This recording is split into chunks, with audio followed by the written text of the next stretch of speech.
All right. So What do you got? Well, I had an experience today that I guess I'm just spoiled when it comes to quality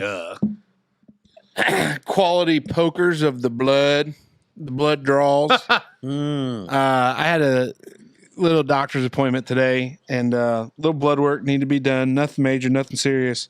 Still healthy as a horse, knock on wood. Hope so. Want to be around a long time. But I go in, and they're like, you got to do a blood draw. I was like, yeah, I know. That's cool. The lady asked me, and seemed like maybe it was her first day on the job. And she said, yeah, hey, do you have any issues giving blood? I said, as long as you get in and get what you need and get out, we're not going to have a problem. Oh, yeah, no problem. There was a problem, Dave. Oh, boy. They needed two little vials, two things there. And so she proceeds to do the check. She goes, well, which arm do you prefer? And I said, well, generally the ladies there at Holland Family Medicine have pretty good luck on the right. But this last time, the left was a little bit better producer. So you go whichever way you want. So she checks. I think I like that on the right. And I said, okay, perfect.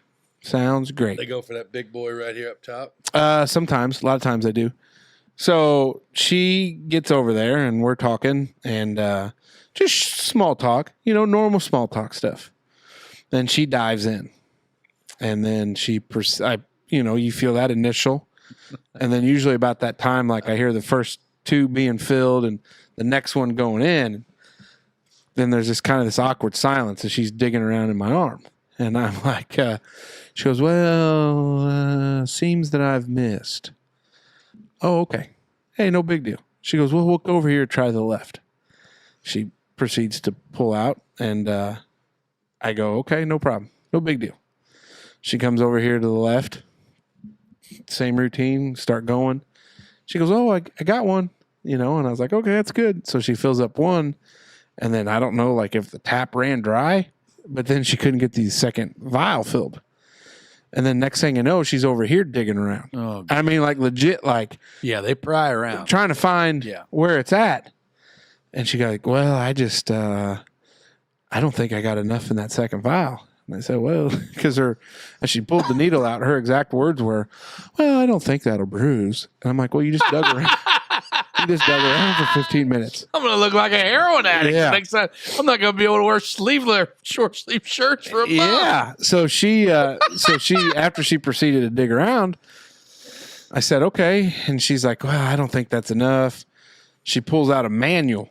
That's where I knew we were in trouble. She pulls out a manual, and she's like, a what? Looking at it. She's like, there are guidelines for how much is enough. She's like, God, I don't think that's enough. And I'm like, okay, well, that's cool. No big deal. By this time, I'd started to feel the sweat, and I'm trying to breathe, like, like keep her locked in, like you're fine. No big deal. Just deep breath. And then her next words were, well, I'm only allowed to stick you twice. So I'm going to have to bring up somebody else. Yeah. And my initial thought, Dave, was son of a bitch. The starter can't do it. So now we're going down to the bullpen. You got to get the relief pitcher. To get One-Eyed Betty, who drinks at lunch, to come find the other vein. Here, let me. Shakes like a leaf on a tree. I'll get you here. And so the other lady comes up, and she comes up, and she goes, oh, we have an issue. And I said, well, we didn't get 2 vials filled. So yes, we do. I said, we don't have an issue yet. And she goes, well, let me find one. So she digs around, and then finally, and then I hear her go, oh, we got it. And I was like, well, I'm glad we celebrated this. So 3 sticks later, 2 vials filled, and we were out. My grandma was a hard stick. Yeah. Yeah. Like my mom used to say that they would dig around for Grandma Mary's veins forever trying to find them. Well, and so my thought, like as I was sitting there wondering about this, is normally when Jan and I, forgive me because I don't know who the other lady was, but like they're spot on. Like boom, we're in, we got it. Like don't miss. But it normally doesn't bother me, and I guess maybe it was just because this is the first time somebody's failed on me that I kind of started to get that little bit of panic creep up. Do you think, I wonder what kind of schooling that it would have to go into? Do you know what the actual title of the person that does this stuff is called? Phlebotomist. Yeah. Do you know what, I wonder what they, what kind of training they have to go to? I think it's kind of like an associate's degree type thing. No way. Mm-hmm. I think No it is. way. No. I don't think so. I don't think it's like 2 years, but I think there's a training Like a program to it. CNA draw blood? I don't know. I don't know.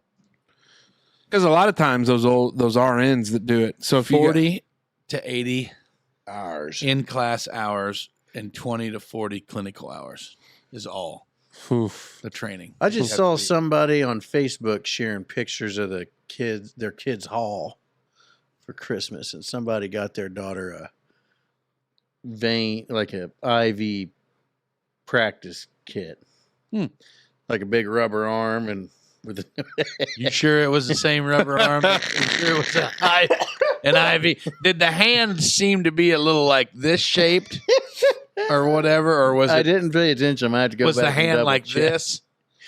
Kind of like this, Eric, like that? Was that the hand shape? Poor gal's going to school to be a graphic designer. Oh, shoot. Mama got me a rubber fist for Christmas. Yeah. Practice starting IVs.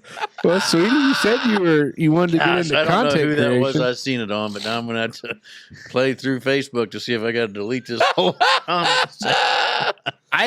It just like it didn't like, and she was very nice about it, and she didn't panic, so I was talking to her and asked her, why do you enjoy sticking people all day? She's like, well, everybody's veins are different. And I was like, I don't like how you said that. Boy, I don't like your tone. You might dress in all black and enjoy beating men on the side for pleasure. Wow. BDSM. Which, by the way, I did Sadomasochist. ask her. She goes, after she failed the second time, I said, well, just punch me in the nose, collect blood that way. She goes, you're the second one to say that today. Oh, And I God. should have known then. Maybe she was hungover. Maybe she was having like an off day or something. I don't know. The fact that I made the comment after she failed, I was like, well, just punch me in the nose, we'll collect blood that way. And somebody else had said that today, probably really should be a sign. So when I had gone to the hospital after my second or third knee surgery, and I was having some issues, like, I don't know. I thought I was having a panic attack for some reason, but I was sitting in a chair at home with like 50 staples in my leg, high as Judge Judy, you know what I mean? Pissing in a bedpan, the whole works. And then like all of a sudden I couldn't breathe. Like I was real short of breath and all this shit. Justine, my dear wife, she was like trying to keep her shit together as much as she could, because she knew that like with post-op surgeries with a big, like I had a pretty much reconstruction of my entire leg and blood clots, you know what I mean? She thought that I was having a blood clot or something in my lung. So she kind of like, get your ass in the car now. But like didn't freak out because she didn't want me to flip out, because I have some, anxiety stuff and panic issues and shit like that. So He has a few. yeah. So I go into the ER and they go to put a line in right away, to do what they call like a D-dimer test or something, where they see if your blood is like could be clotted or anyway, blah, blah, blah. They couldn't get it started. Like for some, and I mean, you could see these sumbitches from space, they're huge, like my arm veins are.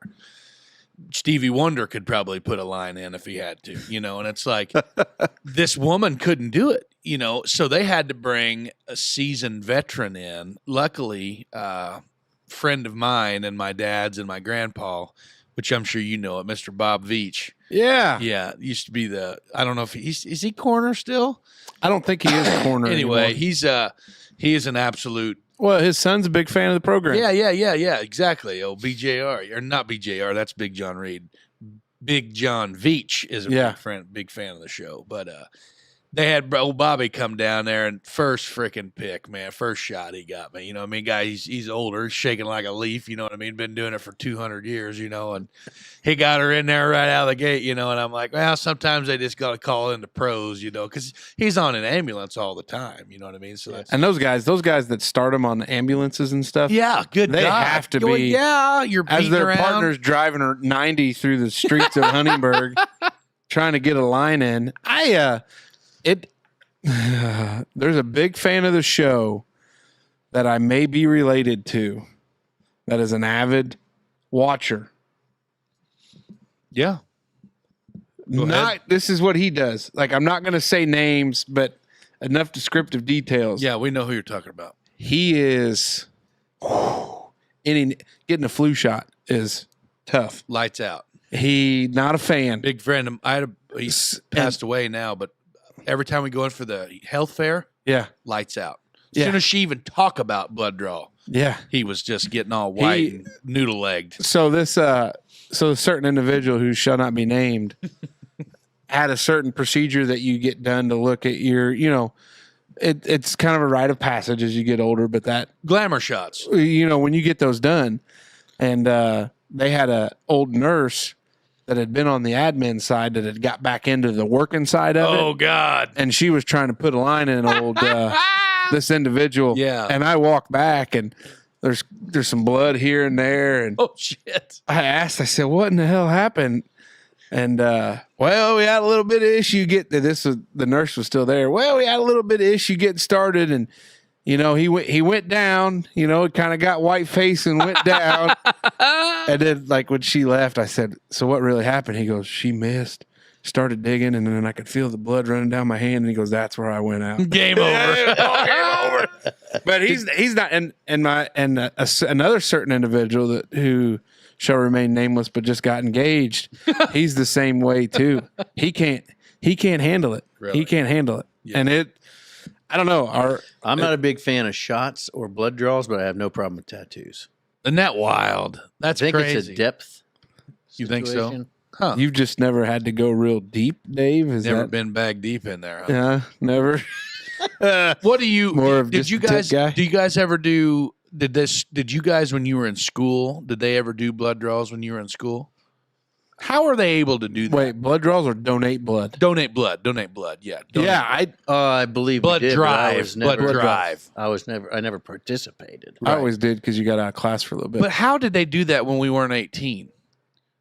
Does You it matter? You had to be over 16, I think, to donate. And then you had to probably get a permission slip or something to Maybe. let you go. Because Well, it I'm seems sure like, you did. You can't just go drawing blood from children. Yeah, that's what I mean. That's how the rich and famous stay young. oh Yeah. boy. Whoa! The fountain of youth, huh? Go ahead, hey Dave. Go ahead, dive into that conversation. Get into Your that here in first a minute. topic. But there was always a gal that was in my class that we would go because I think probably you turn 16 when you're junior, late Freshman. sophomore, junior, sophomore, freshman, whatever the hell you go.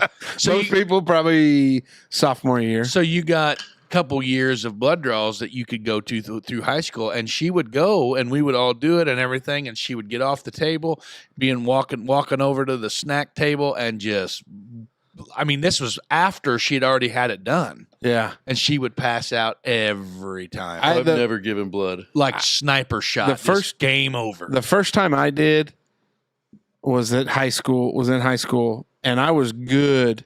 I thought I was good.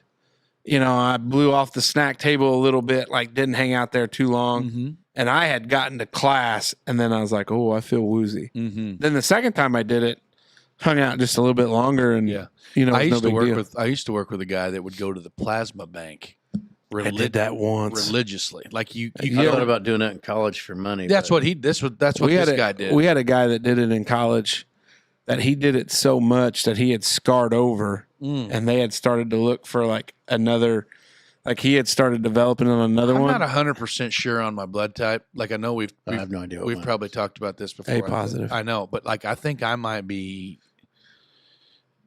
at O, and that's the one where you need, See, they you want need Janelle to go. donate because I forget Janelle has a blood type. Is it O pos? No, O neg I or want one to of say those? she's one of those negatives. Like she might be an A negative, But see, all of our kids are A positive. So she really thanks me when she's had to get that, what's that shot they give them at birth? The gamma ray? Not gamma ray. That's not right. Measles. Rogam. It's the Rogam. It's for the rhesus, whatever. So pieces. yeah, something like that. But yeah, it's Janelle used to donate on a regular basis, and I don't know if she has in a while or not. O negative is the O negative and O positive are on highly demand. Only 7% of the population are O negative. That's because it works for everything, right? Yeah, you can use it anybody. Like if I had O negative and you guys are whatever you are, you could use my blood. It's the universal donor. Yeah, those people need to go a lot. I tried to give blood one time, and they told me I couldn't because I was sniffly or something. They're like, have you taken any medicine for this? I'm like, yeah. Like, and I told them whatever it was I took. Yeah. Sorry, you can't donate blood if you got that in your system. Right. Okie dokie. And then I was like, well, but I take regular medicine now all the time. I probably couldn't donate blood anyway. Yeah, you can't. Yeah, let's say my buddy, big friend of the program, Ricky Clem, he goes religiously. He's a big donor. Well, I had taken like a allergy medicine or something. They Well, said you can't do meth or anything like that. Well, they told me because of my cold and I was crack on cocaine medicine that I couldn't give. Well, there's actually, I did not realize this, but I learned that there was a if you are taking a certain prophylactic to prevent HIV, you're not allowed to donate. There's a large Was this population. the Brian White research that got you there? No, this was He had sickle cell, didn't he? this was a conversation with somebody where they were doing a blood drive, and the individual was like, "Yeah, I'd donate blood, but they won't take my blood," and not missing a beat. And this person is gay, and not missing a beat. I was like, "Oh, why is that?" Thinking like, "Oh shit, we could out a lot of things here." Like I didn't mean to overstep that bound. And then he just comes right at you with, "Oh, because I'm gay and I take a prophylactic." Yeah. Oh God. Because I was like, "Oh, this could be, be Yeah. a multitude of things, obviously." But yeah, that's what he had said. So. Is that? Nah, never mind. Sorry. Okay? Yeah.